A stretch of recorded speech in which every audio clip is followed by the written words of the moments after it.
All right, I'm excited for this one. It's probably going to rub some of you guys wrong, but I'm happy for it. I have Hannah Leonard from Sporting Lead Free on the podcast today. And what Sporting Lead Free is a privately held company that advocates for the use of copper and bismuth and steel shot versus lead.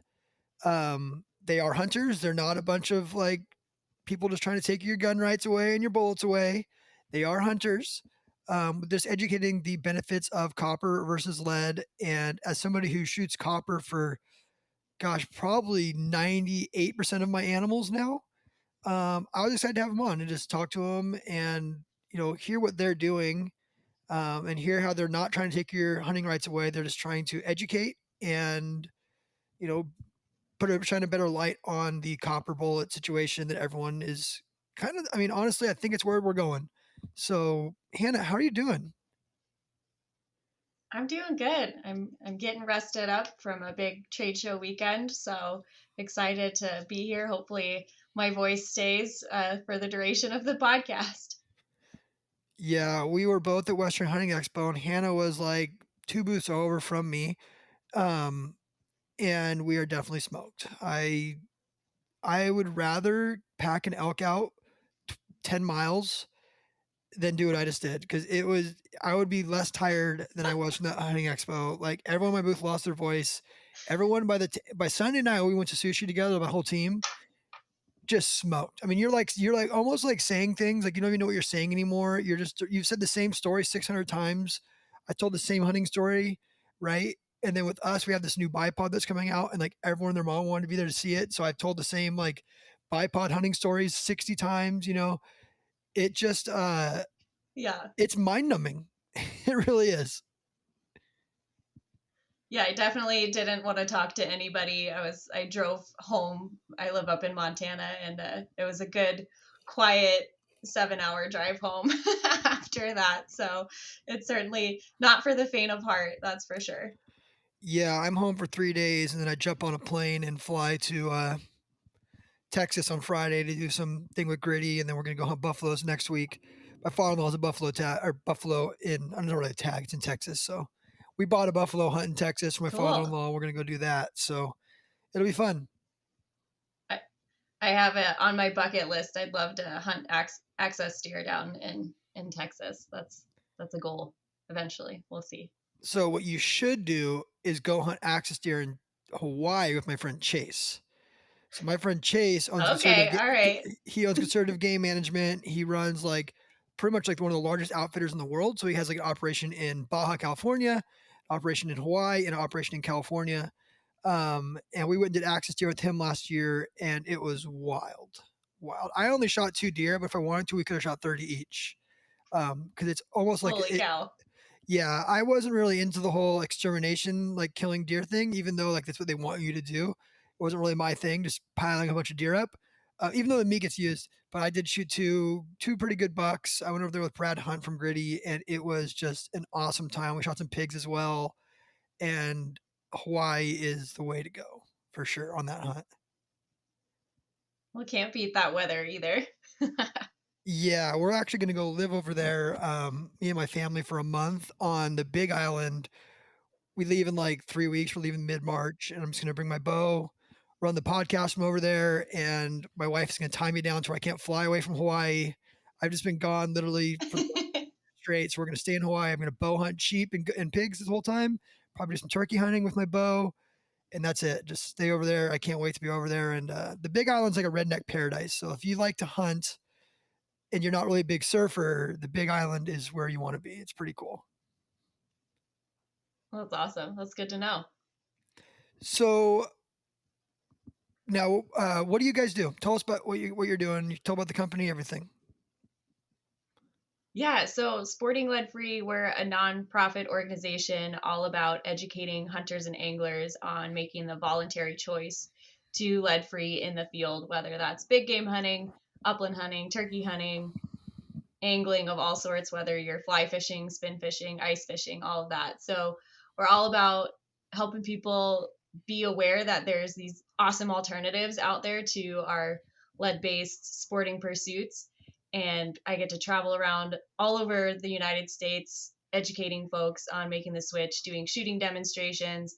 I've done fly tying events, anything and everything I can do to get the word out so folks know not only that there are some downsides to using lead, but also the fact that there's some really awesome performance benefits across the board for lead-free alternatives. So I'm the program director, so I serve in the role of helping basically form the whole organization's outreach and education. Our founder is based in Wyoming.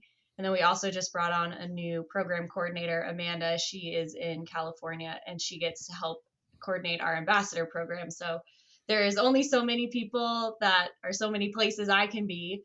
So our ambassadors are a really great group of folks that they're within their own communities. They're passionate about this and they help us spread the message there. That's awesome. Yes, you can only be so many places at one time. We actually just hired on 2 more people to fly around and go to shows and hunt for me and do stuff and do shoots and stuff because I have learned that I cannot wrap my hands around this and go to all these things at one time. So we actually, if you're listening to this, Mike Hearn and Alex Millward are now on the Tricer staff working for us full time. So pretty cool. So now, did I meet Amanda when I was at Western Hunt? Yep, she was in the booth with me. That was her first big trade show with us, so she definitely got got run through the I guess the way we do those things and how exhausting they can be. But she was really excited to be a part of it, and she's primarily an upland hunter, so she brings a lot of expertise in that area. So that it was great to have her with me this year. Now, in my mind, I just imagine, like, even though I love shooting copper, we're gonna get into the steel shot thing for birds because you're a big bismuth person. I know that. Like, I have some issues with that. Um, Even though I really enjoy shooting copper and I use it all across the West, not just in California, I feel like every organization that's like pushing this is just a bunch of liberals that hate hunters. But talking to you guys, I was like, wow, what are you hunt? What? Like, I just thought you were going to be like, went to Berkeley and you were just out here like, save the condor, screw you hunters. Like, what? How did this get started? Who started it? What's going on here? Yeah. Yeah, I love that because that is definitely something a lot of people initially think about us. So I'm really happy to kind of squash that and be able to make sure people know that hunters actually do care about this. So we were founded by Brian Bedrosian, and he by day is a raptor biologist in Wyoming. And he came across all of this, all the research was being done in California on the California Mm-hmm. condors. And when he was doing his master's project, initially it started with ravens, and he was like, hey, I wonder, ravens also feed on gut piles. I wonder if they're getting lead exposure. So initially he did a bunch of studies on ravens and basically spoke about ravens getting exposed, but nobody really cared about ravens. They're like, yeah, they're just out there being ravens. No one really cares about them. And he was like, man, I got to find a different species that people really care about when getting exposed to lead. So his next option in there was eagles, both golden and bald eagles. So Yeah. he actually did a bunch of studies on the National Elk Refuge there in Jackson Hole, where he captured golden and bald eagles, tested their blood lead levels, and then the following year he handed out lead-free ammunition. And it was almost a 1-to-1 ratio of the hunters who were successful with lead-free ammunition. There was a drop, that percentage drop also in blood lead levels in eagles. So he himself, he's an elk hunter as well. So he was like, wow, this is super cool. This research is obvious that hunters making the switch voluntarily could make a big difference. So as a scientist, he published the data and he was like, cool, the management factors, management teams, they'll figure this out. Moving on. Fast forward 10 years, we're still talking about this. It's still a contentious issue. And he saw that his data was being used for people proposing bans on lead. And he was like, no, that's not the way this Mm-hmm. needs to go. Bans are really complicated in the sporting communities. They don't work. Hunters and anglers just need to be educated and they can make that voluntary switch on their own. So that's when he started Sporting Lead Free and brought me on. I have a different unique story as far as lead goes. But anyway, that's kind of how we started, was Brian doing the research, seeing it being used, we always say, and my background is in marketing initially, and we always would say using the dark arts for good. So he saw his research being used for bad. So he was like, hey, gotta fix this. We gotta make sure that people know that hunters actually care about this issue and can make a huge difference in exposure of lead poisoned eagles out there from our hunting and angling activities. Yeah, I really like that approach, right? Because as somebody who chooses to use copper, and I have a lot of friends who are using copper now just because I have 5 kids. I don't want my kids, like, if I shoot a burger into an animal, like, it's just lead everywhere. If I shoot a bird, like especially some of the Yeah. everyone's shooting these match bullets, right? And I've just never had an issue with copper. Like I really haven't had. I can't say that. I did have an issue with shooting a 6.5 PRC in Hawaii this year with a certain bolt that I never shoot, and I was just penciling deer. So that was the velocities were too high, too close to range, and the bullets didn't expand. Now, if I was using a hammer bullet or a Barnes, I wouldn't have had those problems because I've never had those issues with those bullets. It was just a certain situation that I didn't really enjoy those bullets. But I think it would have been the same thing if I'd have been using an ELDM or anything that was close ranges, shooting a deer at 100 yards with a 6.5 PRC going 3,300 feet per second. You're going to have issues. But Yeah. one thing Too I fast. don't like is being like, and I think from a hunting standpoint, like the majority of hunters are conservatives, right? And whether that, uh, one thing we don't like is having the government tell us what to do, right? Like I don't want you tell like when you tell me what to do, I really want to use the other thing just because like you're telling me what to do. That's kind of I think it's kind of like a this like it's a character trait of conservatives. Like we don't want like no, we can manage these things, right? Like we've been managing like same thing in Colorado this year. Like the government wanted to come in and say, hey, you can't hunt lions, but it's like wait, we've been managing these forever. We love lions. We don't hate lions. But there's these certain groups who want to take what we would consider our rights away, right? When it comes to lead. And like California did that. California said no more lead across the state. You have to use copper. And that rubbed people the wrong way. But I think the approach you're having with education is such a better approach. I do think that you're going to see lead in hunting kind of go away over time, whether it be a government stepping in or not. But it's not a scary thing to me because I mean, I couldn't even tell you how many big game animals I've shot in 50. I have no idea. Between me and my kids, my father-in-law, it's just friends. Like the majority of us shoot copper now, and they just work, right? Yeah. I mean, the whole initially when copper bullets came out in the 80s, Barnes were the first on the landscape with the fully copper bullet. It was because it was an accurate bullet. It wasn't because of, saving unintentional non-target wildlife species. It was because they wanted a bullet that performed consistently and really had some devastating, really lethal outputs. And so having people, we have different reasons why people make the switch, whether it be like you said because your family, I don't want to eat lead. I've had an experience of eating, lasagna made with an axis deer that unfortunately had been shot with lead and thought it was fine, and I'm chewing it and I pulled a lead fragment out and I was like, wow, that is wild of all people to experience almost swallowing lead, being the gal who does this for a living. But I don't have kids, but I like to share my meat with families, and so I want to make sure that meat I'm sharing doesn't have any lead in it. So whether people are switching for that reason, whether they're switching because of the performance benefits to that, there's less meat loss, there's more weight retention, there's amazing benefits to switching, or if they're switching because they don't want to impact non-target species like eagles.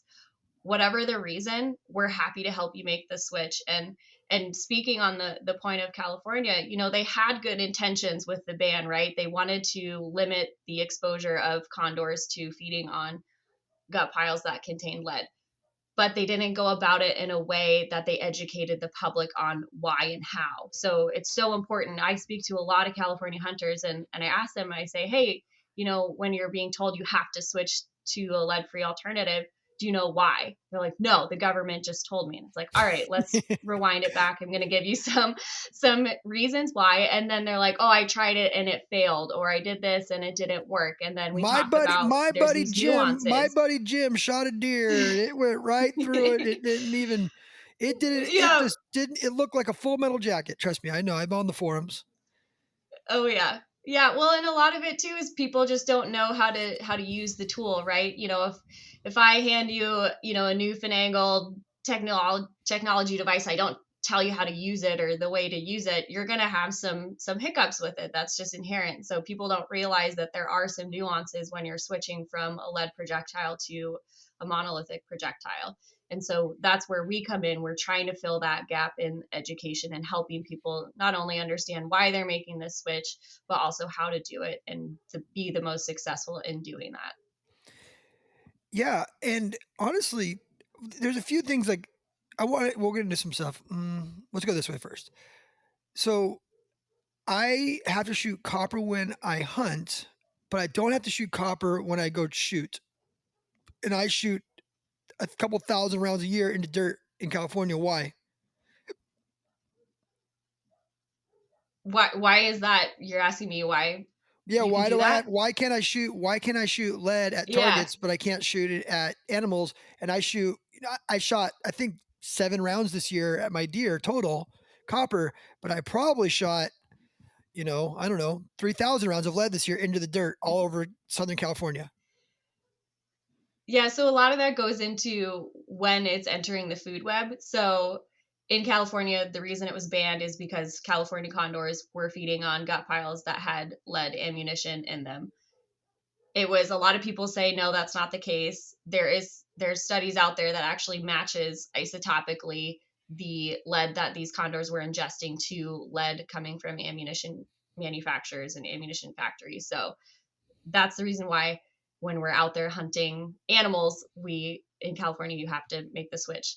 The reason it's okay to still shoot them at ranges is because most shooting ranges have a lead mitigation plan in place. And what that means is every 10, 15, 20 years, they're supposed to scoop up all those berms, or if you're at a trap range, scoop up all that surface layer and they sift out the lead. They send it out to get remelted. A lot of that gets sold to car battery manufacturers. A lot of it gets sold back into the ammunition manufacturing industry. So that that is a place where it's okay to shoot lead because it's in a controlled environment. It's not going out and entering the food web. There are arguments, of course, of people saying, "Oh, game birds can come and feed on especially spent shot at those shooting ranges." There's a lot of there's a lot of like nitty gritty things we can go down, but for us, we also say that at Sporting Lead Free, we say we're not anti-lead, we're just pro-lead free. I still shoot lead at the range when I'm getting used to a new firearm It's a lot or cheaper. I want to get something. Yep, it can be. It definitely for if you're just a target shooter, it's a lot cheaper. I shoot trap on weekends. I'm shooting lead. I know that I know the ranges I go to have these mitigation plans in place, so the lead isn't just sitting in the soil for eternity. But I also know that when I'm going to go out in the field and I'm going to take an animal that I'm going to consume, then I'm switching to a lead-free alternative. Yeah, and my father-in-law would tell you he's like a world-renowned geologist. He would tell you that once lead hits like the air and gets into the dirt, it's going to oxidize anyways, and it's just like another mineral in the dirt. So what's the big deal? A lot of that comes from if the soil is really acidic. So like if I hold a lead pellet in my hand, I might get like a little bit of surface absorption. But as soon as that hits an acid, so whether that's acidic soil or an acidic stomach acid, that's when it starts to break down and become much more readily absorbed. So it really, there's so much. I know I hate the answer, it depends, but it really depends on that soil composition. It depends on, if there's a lot of heavy rain and that runoff, and it gets into a waterway that's more acidic, like a marshland. So there's so much that it depends on. But for the case of, where should I shoot my lead? Typically a range is an awesome spot for that. Okay. I like that. I do shoot my lead in the hills though too, but I think that maybe in that situation, since you're not loading so much of it up, it's not such. Maybe that's why it's not frowned upon because you're shooting like I'll go shoot steel targets in the desert. Shoot the target, lead explodes because copper sucks at shooting steel targets. You can't even see your impacts, right? You're trying to get impacts at 800 yards, you can't see it. It does explode. Lead goes everywhere in the desert. But is that not such a big deal because we're not worried about like a condor flying down then and picking those things that we're worried about more is if I shoot a jackrabbit at 1,000 yards and may or may not pick jackrabbit itself when I shoot him 1,000 yards, then the condor comes in, eats that thing full of lead because you're shooting a target, like a match bullet out of the thing, exploded inside of it. Condor eats lead. How much lead can it? I mean, is it like one jackrabbit and this condor's dying, or what's the big deal with these condors? Yeah, so I can speak more closely with eagles because that's kind of our focus being based in Mm-hmm. Wyoming, but condors are more sensitive, so you can take this information with that as well. Mm-hmm. So it's also individual dependent. So just like humans, like I could smoke a pack of cigarettes a day and never get lung cancer. An ultra marathon athlete could never smoke a cigarette ever and they could die from lung cancer. So it's also dependent within individuals, but there are certain species like eagles and condors which are much more impacted from consuming lead. So in the space of eagles, I'll talk about that. All it takes if they consume 20 milligrams of lead, which I know it's like, what does that look like? It's about like a half of a grain of rice or the weight of a ladybug.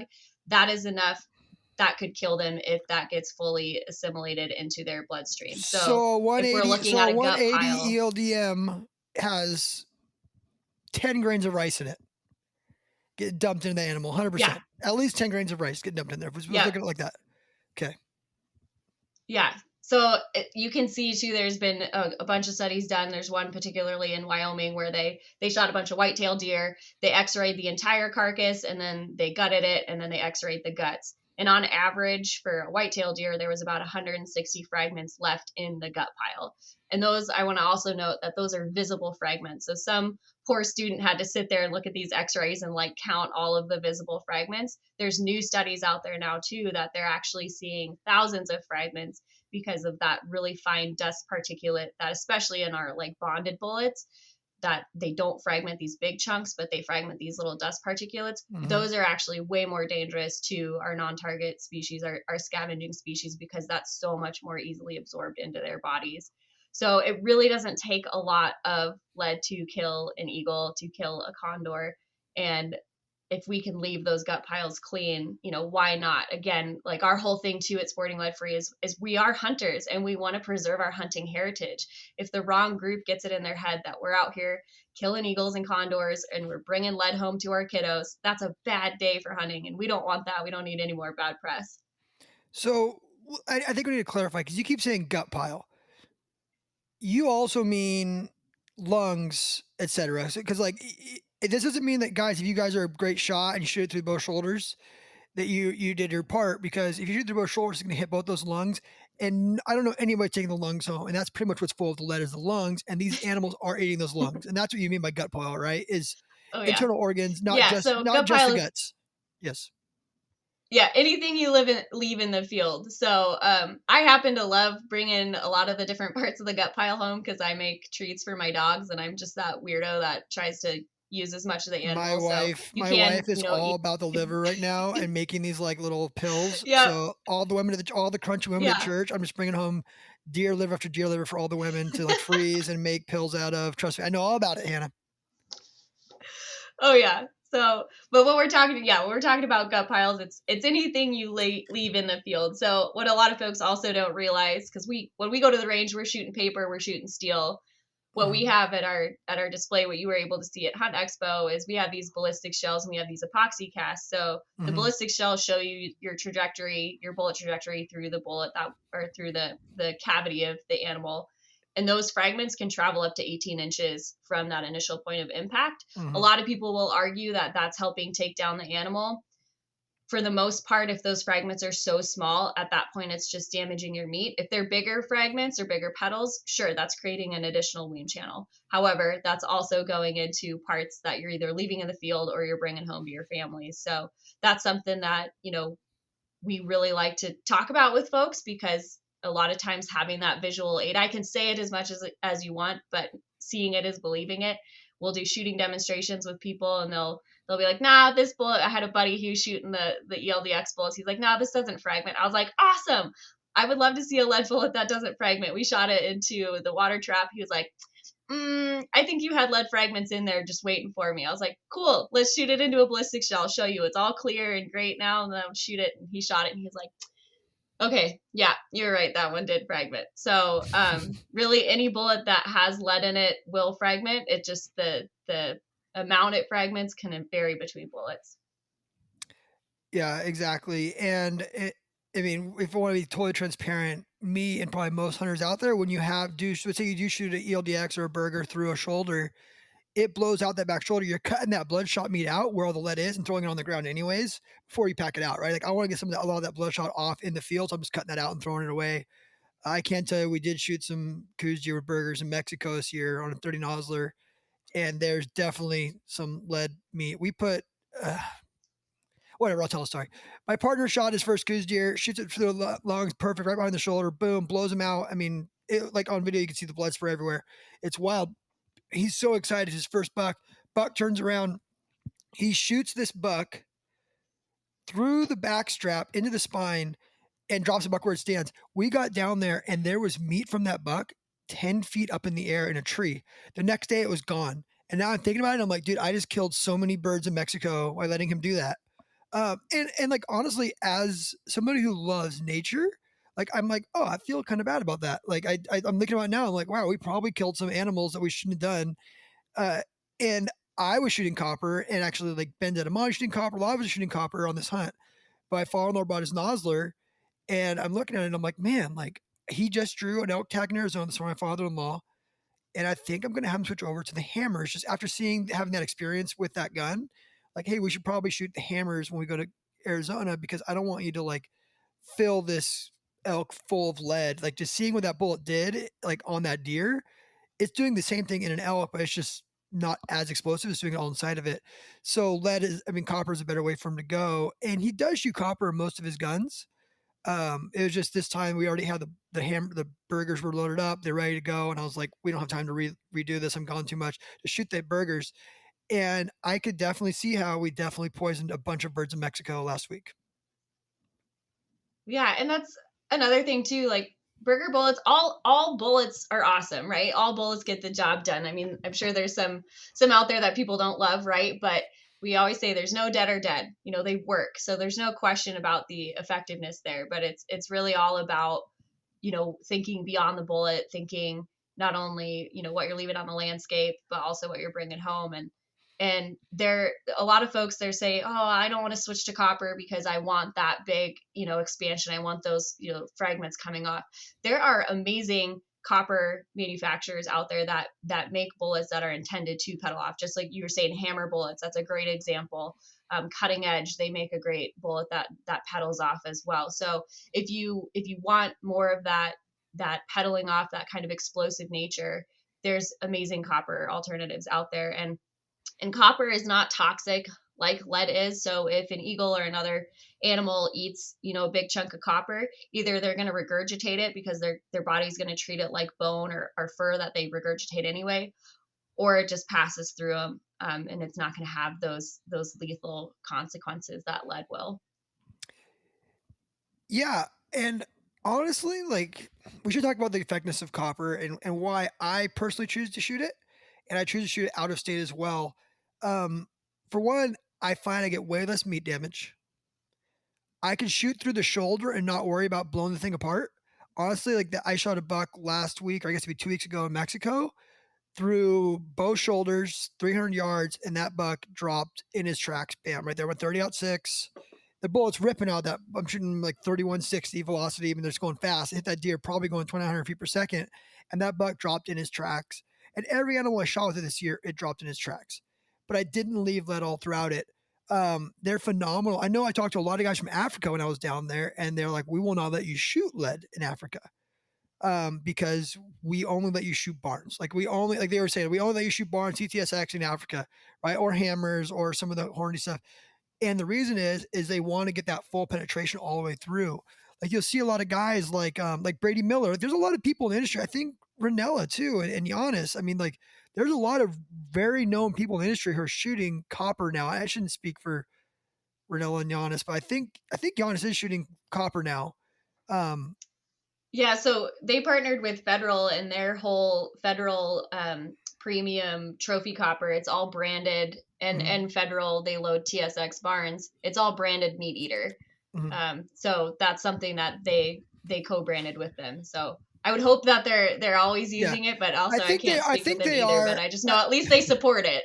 I think they are, and I know they do shoot copper a lot, because they're feeding their families, right? You just don't want to fill your kid, and that's one of the biggest things I get from my friends is like, I just don't want to give my kids a bunch of copper, a bunch of lead. I'm sorry, and you get that full penetration. Is one thing I love about the barns is you get that full pass through penetration. My boys and my partners all shoot the 168 TTSXs. They all shoot the same load in 308, and they've killed animals up to 400 something yards with full pass throughs, right? Like my kid shot a giant mule deer this year. I mean, the thing was 250 pounds. I don't know what it was, giant. I shouldn't speak weights, but it was big. It was one of the biggest deer I've ever shot. 384 yards, full pass through, both shots. First shot, he was dead on his feet. He shot him one more time, just put him down. Because sometimes some animals are tougher than other animals, right? It was a little far back, but the other one into him, dropped him right in his tracks. And I actually really prefer that high shoulder shot for animals not running on deer. On elk, I do tend to want to go behind the shoulder no matter what, because you're just going to get, I mean, they're just such tough animals. But you can put that Barnes right through the shoulder on an elk, and it's going to break that shoulder, that scapula, and it's going to fully penetrate. And a lot of times, if I do that shot, I'm going to have a bullet in the offside shoulder. I won't get full pass through, but that's any bullet, though. I mean, if you did that with the ELDX, it's not going to make it to the other shoulder. It's going to blow up inside of them. So it's a very effective way to kill animals.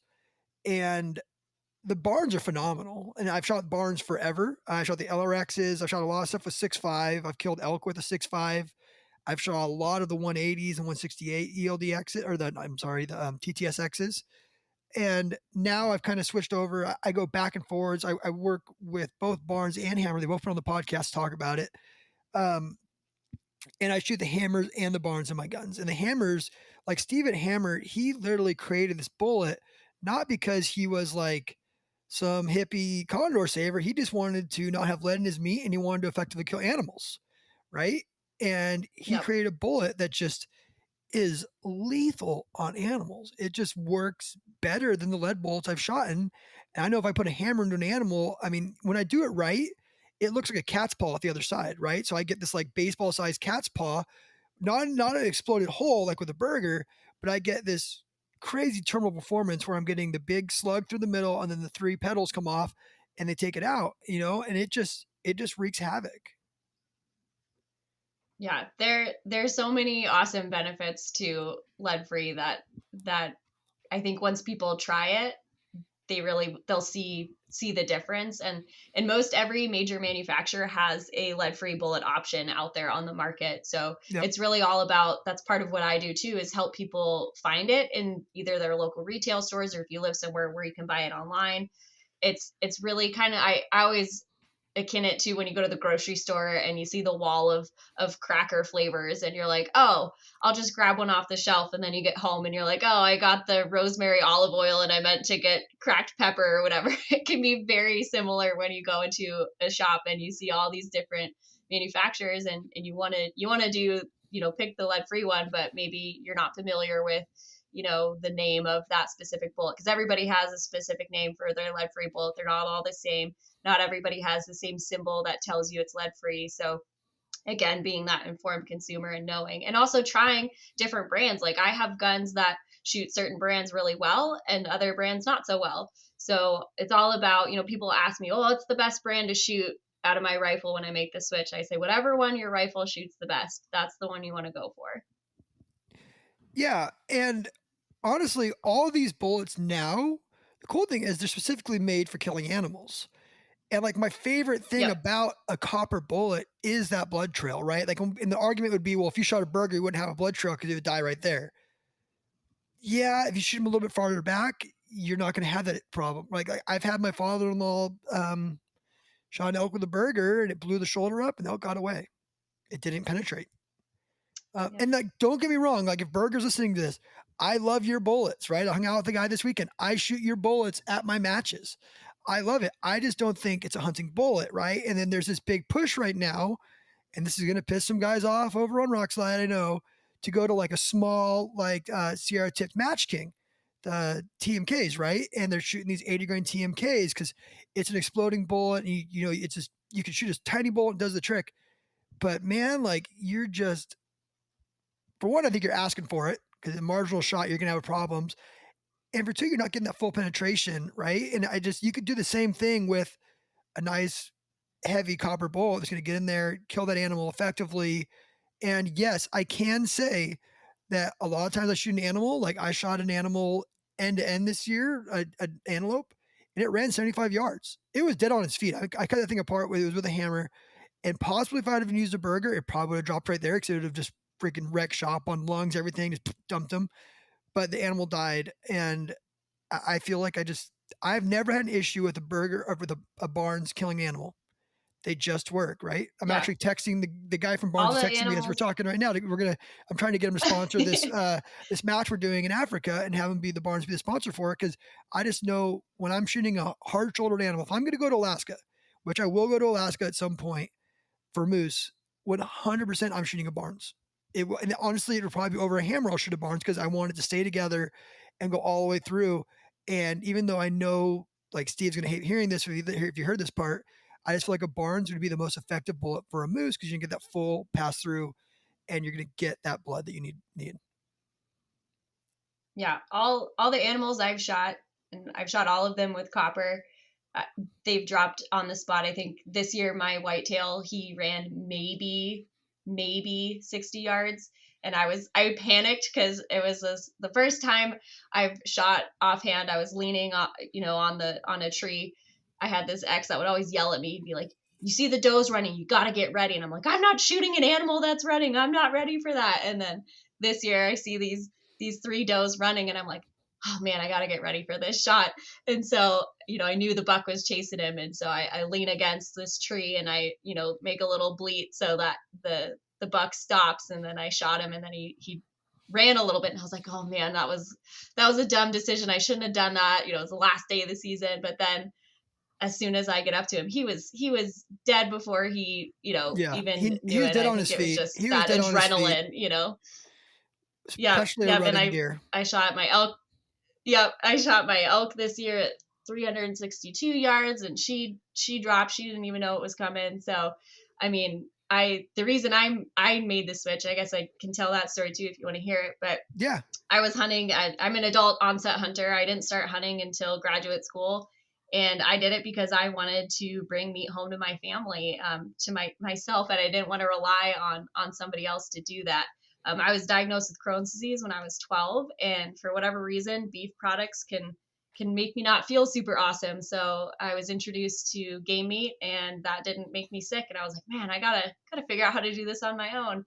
So anyway, fast forward, I'm in grad school and I'm hunting on a block management area in Montana, and I come across a golden eagle that was on the ground. And it wasn't dead, but it certainly was not well, and I'm not an eagle biologist. My background was in marketing, and I got my master's in resource conservation, but I knew enough about animals that this one was not going to survive if I didn't do something about it. So luckily I knew the local raptor rehab facility. I called them up.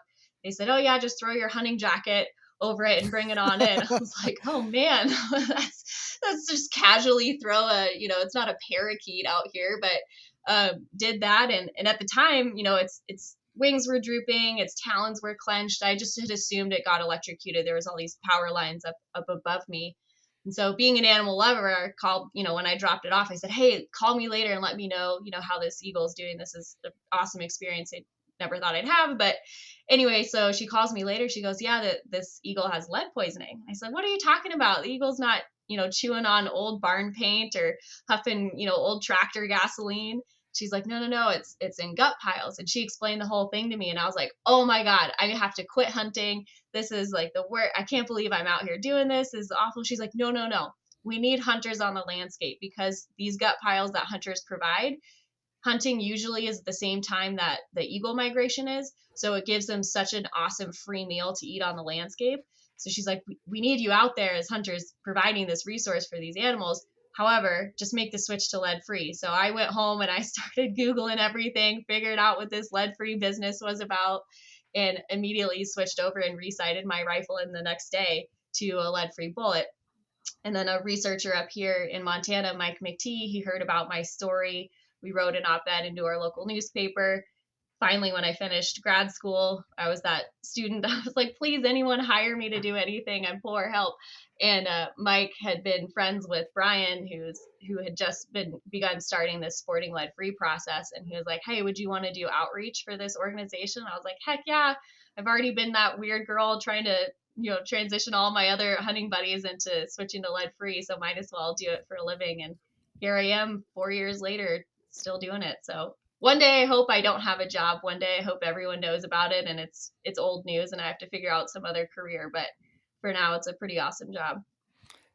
Yeah, that's actually a pretty impactful story. And I could say the vast majority of hunters I know would be really bummed out if they found a bald eagle that was dying from something they shot. They'd be like, dang, that sucks. And like that alone is like, I don't want to see that. Like, I am not like, don't call me a hippie liberal. Like, it's an animal. We love animals. Like, I don't know any hunters who don't. Like, honestly, if you're a hunter who just wants to go out and shoot freaking eagles, like, you're an asshole. I don't want to hunt with you. You know what I mean? Like, you're out there just like, I don't know. Like, that's just a beautiful bird, especially like our country's bird, right? And we're killing them. So Totally. it does. Yeah. Like, I mean, if people listen to this and are like, oh, you're soft. Like, no, I'm not. Like, I really do love animals. Like, I love wolves. I love cougars. I love brown bears. We should be able to hunt them. I want to hunt all three of them. Yep. You know what I mean? Like California banned lions here in California. That doesn't mean that I don't think they're awesome when I see them. Like when I see them, like I saw 4 lions this year. Like I think it's awesome to see them.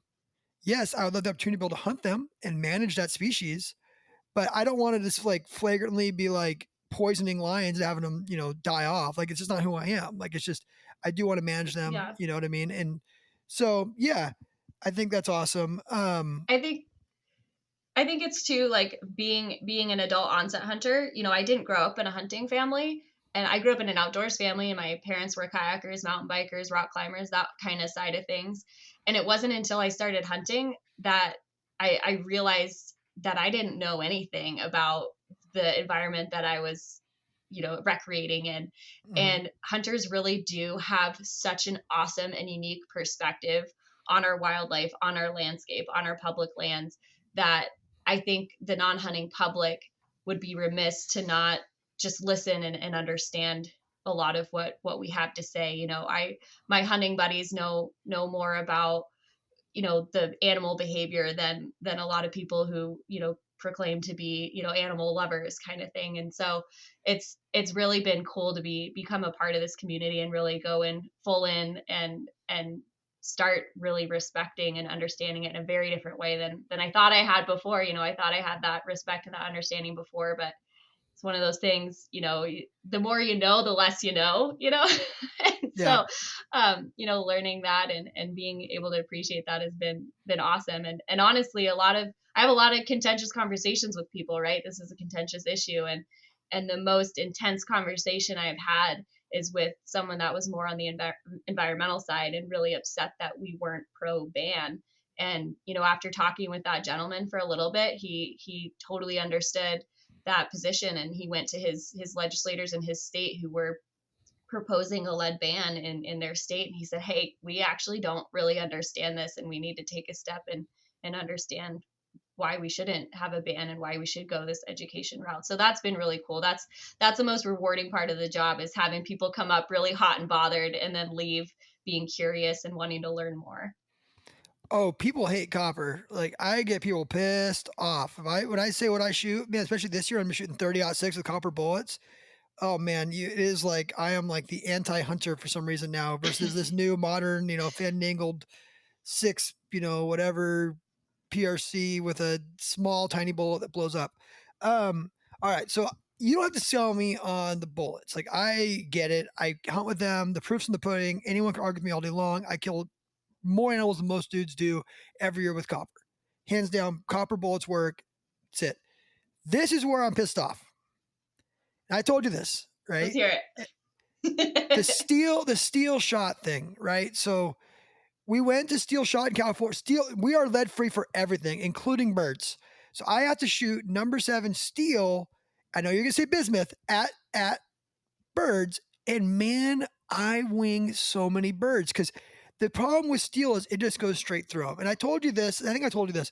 I went to Argentina and killed a pile of birds, and we use these crappy Argentina like number 8 lead shells down there, 20 gauge. we went duck hunting. And I tell you what, I have never seen a duck fall so hard as when I shot it with a crappy Argentina number 8 lead. Even compared to like these awesome fandangled, black cloud stuff we pay for $30 a box up here, lead kills birds better. You like it just does. It just mushrooms in there and they just drop like a ton of bricks. And now I'm shooting here, and I don't wing shoot as much as I used to, but I did get out and bird hunt probably 4 or 5 times this year. I killed a pile of animals with steel, but man, I'll tell you what, I had a lot of runners on quail. Like I'd shoot quail and it'd just go through them, hit the dirt, and they just run. Right. And without a dog, we probably wouldn't have picked up a lot of them. And a lot of them did get away on me. Um, and you do see it with ducks too. You shoot a duck, even with the best stuff out there, and it's just not as effective as lead. So that's where I have an issue. Yeah, no, and that you're not alone in that. I get that a lot. People say, well, lead is dead. And, that there's a reason that we used lead for a long time. Lead for waterfowl hunting has been federally banned since the 90s. We can talk about that, but I'm sure a lot of folks are familiar with that. But for upland hunting, you can still use lead. The one thing, again, that I'll go to is knowing how to use the tool that you have at hand. So if you're switching from a lead pellet, a lead number 7, and you just go to switch to a steel number 7, you're going to fail. It's not going to work because steel is so much. Yeah, because steel is so much less dense than lead. So lead's density is like 11.2 grams per cubic centimeter, something like that. And steel is like 9.8. So steel is like, you'll have to fact check me on that. It's much less. So in order to have similar performance, if you're switching to steel, you have to go up in pellet size, at least 2 sizes. So if you're shooting lead number 7, you're going to go up to a steel number 5 at least. Now on quail, really? That's what you recommend with a number 5. Yep. That's pretty standard across the board. I'm gonna blow my quail apart with number 5s. Your quail, yeah. So that's where I was getting at. With quail, I would probably encourage you to switch to bismuth. Bismuth is still less dense than lead, but it's more dense than steel, and it's just about as soft as lead, so it behaves a lot more similarly. With bismuth, you need to go up 1 size. So again, if you're shooting lead 7s, go to a bismuth 6. Mm-hmm. That's going to be probably a much better material for you to use on quail. So, steel was the alternative, and it was primarily for duck hunting. And so, switching that into the uplands, there's again going to be some nuance there. But our favorite company, one of our conservation partners, is Boss, BOSS. They make the only copper-plated bismuth shell out on the market, and their stuff drops. So Brandon, who's the founder of that company, he's a tried and true duck hunter. And when that ban happened in the 90s, they were like, this steel stuff sucks. We're crippling birds. It's not cool. We don't want that. So that's where he came to the board, and they designed a copper-plated bismuth. And they're the only ones on the market that have the patent to copper-plate bismuth. You'll see like copper-plated being advertised. If it's not Boss, it's copper-plated lead or copper-plated steel. So their stuff drops birds. You only, have to go up 1 shot size. There's also tungsten. I would save that for your turkeys because tungsten is really expensive. There is something too we didn't mention. There is cost differences when you're switching to lead free, whether it's big game hunting, upland hunting, or even in the tackle side of things. But Boss is awesome because they only sell direct to consumer, so they don't have that retail markup that you might experience elsewhere. Yeah. So here's the other thing with quail. Yep. Go ahead. They do run, and they will go die in a hole. Yes. And so you might have killed them, and they're just in a hole. But if you use steel, now when that raptor comes down and finds that carcass, hey, you're good to go. Yes, and I'm not arguing that. Like you've already won me over on not killing the condors. Like the condors are, if you've ever seen a California condor like up close, they are bitching. I mean, they are just magnificent creatures. But here's my issue, right? So I'm at a point in my life where financially I have some money. It doesn't really scare me too much to buy bismuth, but I could buy a box of lead for $5.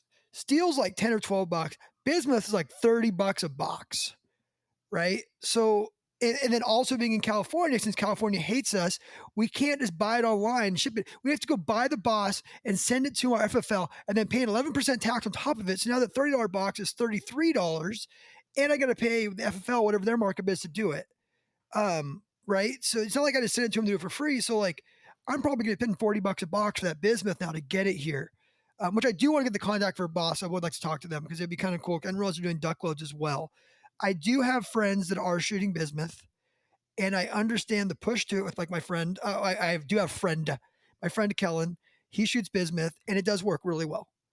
He misses just as much as I miss, though, so it costs him just as much every time he pulls the trigger. We miss more than we hit on quail. I can tell you that. Like those things are freaking Yep. wily, but it is effective and it does work. But man, it just like again, this is one of the things where the government forced us to do something. They basically forced us to spend an extra $30 a box, and that hurts the average dude. Like that's where I don't like it. Um, you know, it's one of those things where like I'm injuring animals and making them suffer. So why does the quail's life not matter, but the condors does, right? And that's where I kind of get like caught up in it. Like, Right. so condors matter, but quail don't, and we're just winging quail because the average dude is not going to go by Boss. I'm sorry. And then if Boss really is only D2C, not really doing us any good in California, Boss. Like, why not put your stuff into stores here so we can come and get it? You know what I mean? Like, we got to figure out how to get that into stores, right? Or again, as somebody who has 10 patents to their name, I do tend to agree with Elon Musk a little bit.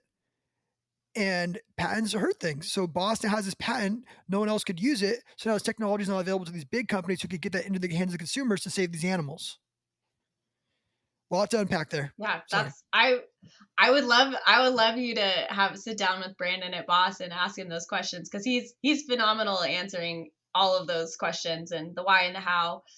They also from Brandon is conservative too, as most in the hunting public is, and his thing is like I make these shells that not only have a biodegradable wad, but the filler in their war chief shells is this crushed up walnut husk. So most filler in shells is like this microplastic crap. I'm Yeah. thinking about spewing that out there too, but he's so funny because he's like, yeah, I mean, I'm in this conservative world and I'm slinging this kind of like environmental stuff, but it just makes sense. And for him too, it's like you don't want to for the whole boss, they call them bossmen, the whole bossman community, like you have to think about too your impact on the landscape. So I'm going to use an example for like dove hunting, especially like in Texas. So it's on average you're shooting 5 shells to shoot 1 dove. If you're Oh, shooting 100%. lead, that's 100%. like that's a crazy amount of lead just spewing across the landscape, and like what a bummer legacy that is to like leave behind for future generations, right? But I can't argue with you too in the cost difference, and for me it's all about making that decision and saying, if I'm going to leave a wounded bird on the landscape, I want to make sure that if it's out there, it's not going to cause perpetual harm down the food chain. If I'm going to eat it, I don't want to continue eating a substance that is not good for me. And so making that kind of argument with myself, like, okay, I'm going to invest in this ammunition. Maybe I'm not going to buy the new bino harness or the new camo jacket or something this year because I want to invest in my ammunition. And so finding that kind of level set with yourself is also really important. We didn't get into hunting because it's inexpensive. Like, Yeah, but see, that's here's where my that's issue is. I have 5 kids. So now let's say I'm going hunting with my 3 boys who are of age. And now I got to buy all those 3 boys bismuth. Trust me, like my 11-year-old, he's going to be like 10 shots per bird to kill a bird, right? Like I'm figuring at least like I'm a pretty good wing totally. shooter, right? Like I could get my limit in less than 2 boxes. Like I kind of tend to do well. I remember last year we went shooting. I got my 15 doves. My boy was another hour and a half after me, and he's just it's all videotape. We're laughing because he's just missing, but he finally got it done.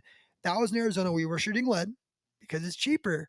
And like there is a financial thing there when you've got children, right? And you're like sitting there and you're like, man, like, Yep. so like I can tell you right now in California, we're going dove hunting. They're just gonna shoot steel.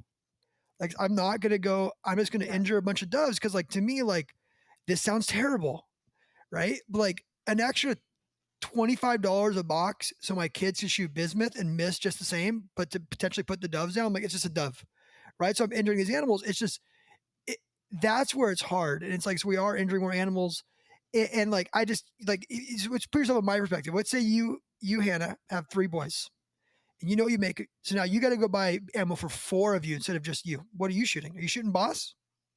Are you going to go and spend $1,000 on ammo for that dove hunt, or are you going to go spend $200 on ammo for that dove hunt? See? Well, I'm probably gonna go with the Boss Steel Reserve because they There we go. also make a steel load that is much more, equitable for my pocket. But no, I totally hear you. I totally hear you.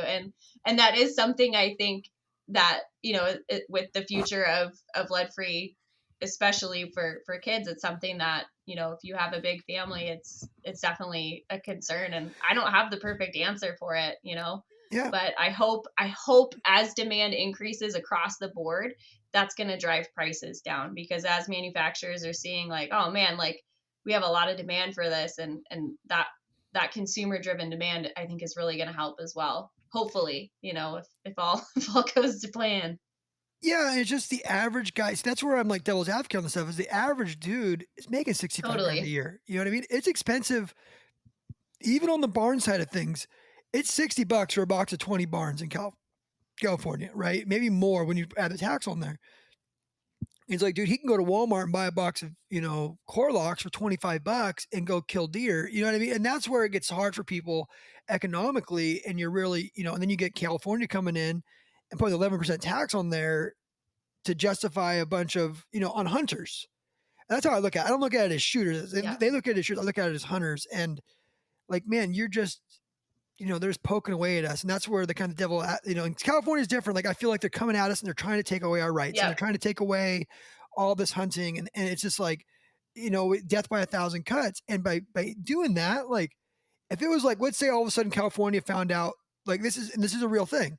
California finds out, like, hey, man, there's microplastics in the federal steel you're shooting. This Boss stuff has this kind of so now it's say, okay, all the wads have to be this special corn cob thing.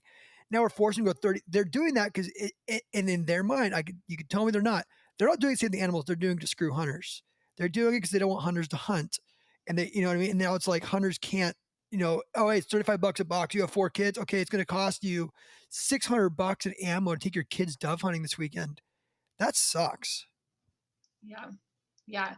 And I mean, that's hard. And like I said before, I think California had it, in the condor specifically, they had good intentions, right? But when you pencil it out, it sucks. And that's really why we're trying to come in and say, Yep. hey, like that's not the route to go. Here's a great example of how that didn't work, and how you said people dig their heels in more. They're like, you can't tell me what to do. I'm going to do the exact opposite now. Just like, mom telling you to fold your laundry, you're going to leave it Yep. on your bed an extra day. So, I mean, it's one of those things that it's an unfortunate lesson, I think, that is being learned, and that, hunters really, there's all these, everything's on a spectrum now, right? But like really being involved with policies that are being made locally and statewide, and making sure that you are aware of those things, and educating those legislators. We are staunchly at Sporting Lead Free. We are education, not legislation. However, we will talk to legislators and educate them about this, because we don't want what happened in California to happen anywhere else, because it does make things really complicated, and it puts, hunters in a bad light, and that's not what we want, and that's not our intention at all. So I really empathize, with folks in California, because it does suck. Amanda, she's our program coordinator. She lives in California. She can speak to that as well, and especially in the upland hunting space. And so, yeah, it's tough, and I don't have the answers for it, but I have the empathy and I have the education, and I know that's like, okay, great, sprinkles and rainbows, but if we can help everybody out, and be able to make sure that this doesn't happen elsewhere, or even educate those legislators in California to say, hey, there's a better way to go about this. Maybe we can make some change. We can ruffle some feathers, so to speak. Yeah, I love what you just said. Educational legislation. That's why I support you guys. I do. Like, don't get me wrong. I'm not hammering you. I'm just like giving you like devil's advocate of like what I see. Yeah, no, I love it. Like, I have the financial means to go and buy my kids these shells and go do it, but the average dude doesn't, and that's where it sucks for me. Now, one more thing I have. I've seen a lot of sparks flying, literal sparks flying when I'm shooting my steel hunting. Have there been fires? Because that's one of my concerns. Like, have there been fires started? Because like I remember hunting quail this year and just seeing sparks flying off of rocks and stuff. Have you seen fire started from steel? I personally haven't. I wouldn't doubt that that's something that happens. I know here in Montana, like not from an upland perspective, but for muzzleloader, they're really persnickety, especially at our shooting ranges. Like you cannot practice with your muzzleloaders during fire season because they don't want that fire problem to happen. And so, yeah, I'm sure if you asked your wildland firefighter or your fire, what would you call them, investigator, there's probably instances where that happens. But yeah, I mean, I would feel like that could also happen with any ammunition type. But steel's hard. Steel stays together. That's the other thing. And you have to know how to use the tool. But yeah, don't shoot at rocks if you can't help it. But that's why we try to not ground pound that quail birds, starts right? flying, Hannah. Like it's just getting shot. I shot one, and this one's in my head. Like I shot one going away from me this year. I hit him, and that thing has smacked a rock. Boom, flap at the ground. I was like, that steel worked on that one. That one is stuck in my head. But I remember seeing the sparks behind him on the rock this year, and I was like, oh man, I wonder if that's an issue because with lead it hasn't been an issue. I wonder if it's an issue. Yeah.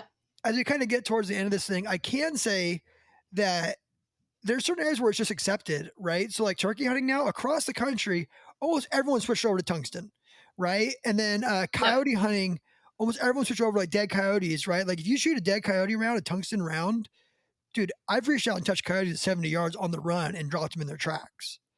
Like I wouldn't believe unless I was there. I would say definitely like the turkey hunting world, the predator hunting, and then also in tackle, tungsten is king, and people don't even balk at the price, or they don't say anything about the effectiveness, because in those areas tungsten just crushes it. So I hope one day that that's the same kind of verbiage we're hearing about other lead-free alternatives, that people are saying, oh yeah, I switched for their performance and also these added benefits. But I think definitely in the turkey and in the tackle world, people are like, yeah, tungsten, obviously. And, the added benefit, of course, is the no issues beyond the shot. But I definitely think I would love that performance rhetoric to be the same in other aspects of hunting, for sure.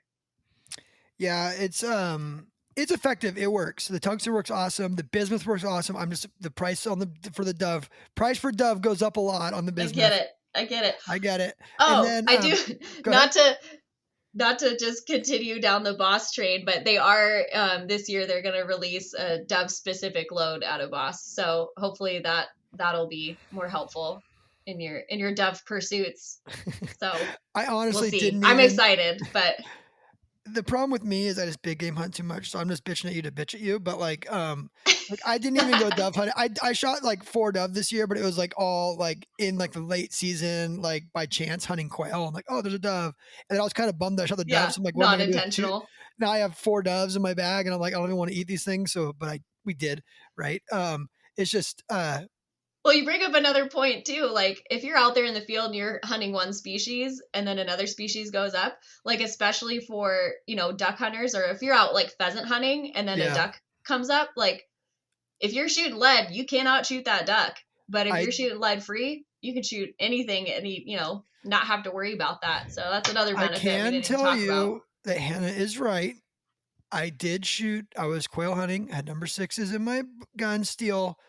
Walked over, cattle pond, 2 ducks jump up, shot both ducks off the pond, doubled the ducks, got the puppy some of his first ducks. It was fun, my buddy's dog, and I was shooting steel, so I didn't feel bad.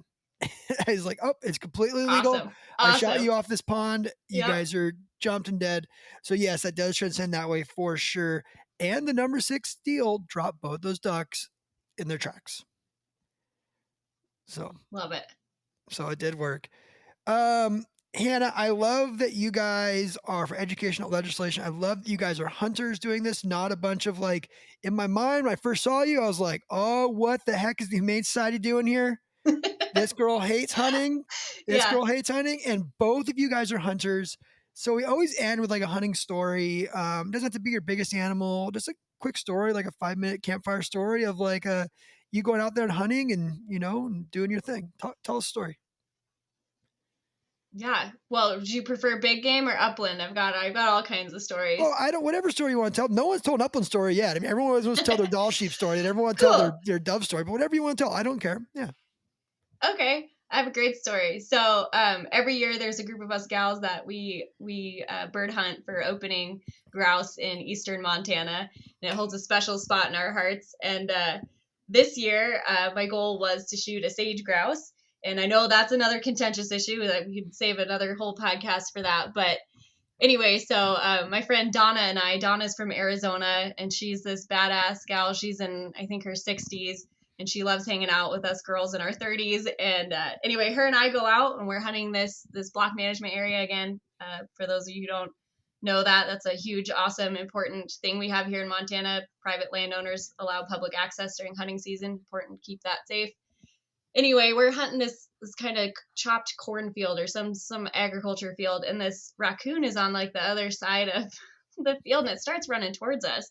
And Donna has these two. She has a German wire hair point or a German short hair pointer and a little Brittany. And we're kind of looking at this raccoon. He's running right towards us. We're like, this is really bizarre. This is super weird.